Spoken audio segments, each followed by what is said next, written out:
Hello students, our topic is muscular system. आज हम muscular system के बारे में पढ़ेंगे। ठीक है। लास्ट टाइम हमने स्केलेटल सिस्टम में आपको बताया था कि स्केलेटल सिस्टम के साथ हमारा मस्कुलर सिस्टम होना चाहिए, तभी हमारी बॉडी मूव कर सकती है ना। तो वही मस्कुलर सिस्टम आज हम पढ़ेंगे। ठीक है। तो स्केलेटल सिस्टम में जैसे कि बोन्स का सिस्टम को हम स्केलेटल सिस्टम कहते हैं, वैसे ही मसल्स के सिस्टम को हम मस्कुलर सिस्टम कहते हैं। जैसे स्केलेटल सिस्टम में हम बोन्स पढ़ते हैं, वैसे ही मस्कुलर सिस्टम में हम मसल्स के बारे में पढ़ेंगे। तो वो सिस्टम जो मसल्स का बने, उस सिस्टम को हम मस्कुलर सिस्टम कहते हैं। तो मस्कुलर सिस्टम और स्केलेटल सिस्टम साथ में मिलके हमारी बॉडी को मूव करवाते हैं, हमारी बॉडी को बेंड करवाते हैं, है ना। तो इन दोनों की कोऑर्डिनेशन होना क्या है, बहुत ही ज़्यादा ज़रूरी, मस्कुलर सिस्टम और स्केलेटल सिस्टम की। ठीक है। So what is muscular system? System consisting of muscles is called muscular system. तो वो सिस्टम जो मसल्स का हो, उसे हम मस्कुलर सिस्टम कहते हैं। ठीक है। तो मसल्स होती क्या है? मसल्स हमारी बॉडी का पार्ट है जो कहाँ पे होता है। मान लो ये हमारी स्किन है, तो हमारी स्किन के नीचे मसल्स प्रेजेंट होती हैं। ठीक है। अगर आप अपनी बॉडी को टच करोगे, आपको सॉफ्ट सा फील होता है ना, तो वो क्या है? वो मसल है। ठीक है ना। मसल्स बनती किसकी हैं? तो मसल्स बनती हैं सेल्स की। हमारी बॉडी का हर एक पार्ट, हर एक ऑर्गन किसका बना है?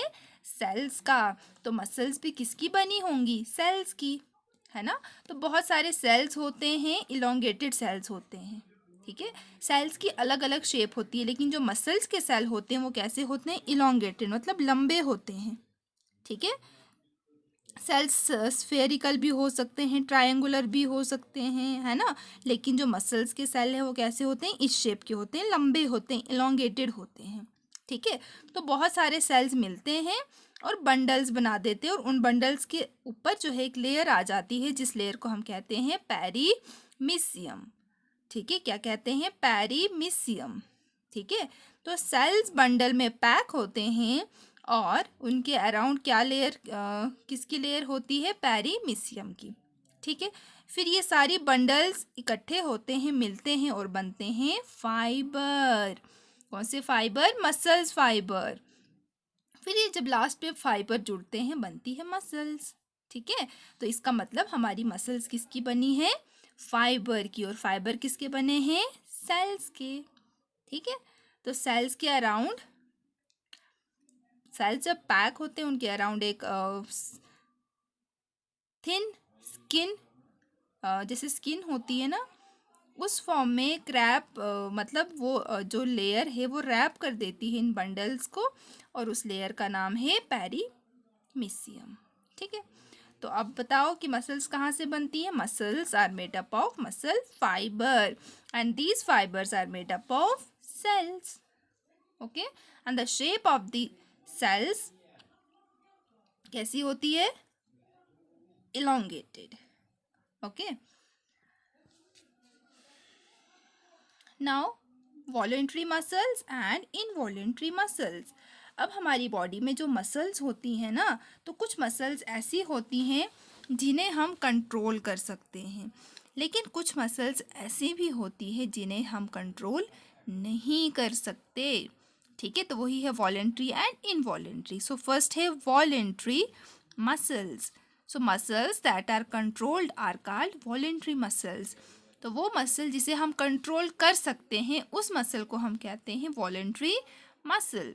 वो मसल जिसे हम कंट्रोल कर सकते हैं वो है voluntary muscle. For example biceps. Biceps muscle कहाँ पे होती हैं? जैसे हमारी बॉडी में हमने पढ़ा ना, बोन्स के डिफरेंट डिफरेंट नेम्स होते हैं, वैसे ही हमारी बॉडी में अलग अलग मसल्स होती हैं, बहुत सारी मसल्स होती हैं, और अलग अलग मसल्स के अलग अलग नेम होते हैं। ठीक है। जैसे ये हमारी आर्म है। ठीक है। तो ये वाली यहाँ पे जो मसल होती है ना, जिसे आप डोले कहते हैं, वो क्या होती हैं? बाइसेप्स। जैसे यहाँ पे आप पिक्चर में देख सकते हैं, ये देखें, ये पिक्चर बनी हुई है, ये यहाँ पे है ना, ये वाली मसल, इसे क्या कहते हैं, बाइसेप्स। ठीक है, तो ये बाइसेप्स भी क्या है, हमारी वॉलेंट्री मसल्स हैं। ओके, नेक्स्ट है इनवॉलेंट्री मसल्स। तो वो मसल जिसे हम कंट्रोल नहीं कर सकते उसे हम कहते हैं इनवॉलेंट्री मसल। मतलब वो हमारे कंट्रोल में नहीं होती, वो खुद से मूव करती है। वॉलेंट्री मसल अब हमारे कंट्रोल में होती है, हम उसे खुद से मूव करवा सकते हैं। जैसे बाइसेप्स को हम अपनी मर्जी से जो है मूव करवा सकते हैं, नीज की उसे जो है हिला सकते हैं। ठीक है, लेकिन इनवॉलेंट्री मसल्स को हम अपने कंट्रोल में कुछ नहीं कर सकते। ठीक है, तो एग्जाम्पल क्या है, ईसोफेगस, जो हमारी फूड पाइप की मसल है वो इनवॉलेंट्री मसल है, उसे हम अपनी मर्जी से जो है वो मूव नहीं करवा सकते। ठीक है, वो खुद से होती है, तो वो है इनवॉलेंट्री। तो वॉलेंट्री मसल वो जो कंट्रोल कर सके, और इनवॉलेंट्री वो जो हमारे कंट्रोल में ना हो। ठीक है, तो ये आज आपका होमवर्क है, इसे आप पढ़ें और लर्न करें। Thank you.